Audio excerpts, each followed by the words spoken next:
فوز الاهلي على حرس الحدود بخماسيه مقابل لا شيء. طبعا النهارده كله بيسجل، كله بيهدف، اللي على الدكه بيسجل واللي موجود في الملعب بيسجل. وعماد النحاس مش حارمنا من حاجه.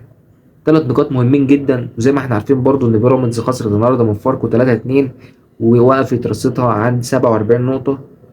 والاهلي النهارده في فوزه بقى 46 نقطه، يخسرنا نقطه واحده عن ماتش بيراميدز، عن بيراميدز.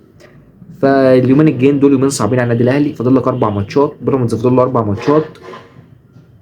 اللي هيدوس اليومين الجايين دول بيراميدز، لو تعثرت ماتش الاهلي هيركب على الدوري خلاص.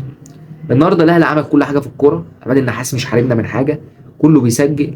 ما كانش في حد وحش، رامي ربيعه اتصاب هيريحنا منه شويه، وسام ما كانش احسن حاجه في الشوط الاول، سجل الشوط الثاني، كله بيسجل. بس انا عندي ايه؟ عندي استفسار في حاجه وحيده بس. شفتوا قفشه؟ شفتوا قفشه؟ قفشه اللي كان كولر مقعده وما بيلعبوه. شفتوا حسين الشحات؟ اللعيبه جعانه كوره، اللعيبه جعانه كوره، زهقوا. اللعيبه النهارده بتلعب بروح. قفشه كل كوره بيجري بيها. امام عاشور كان خد راجل مباراه المباراه، ومع ذلك كان زعلان علشان ما سجلش.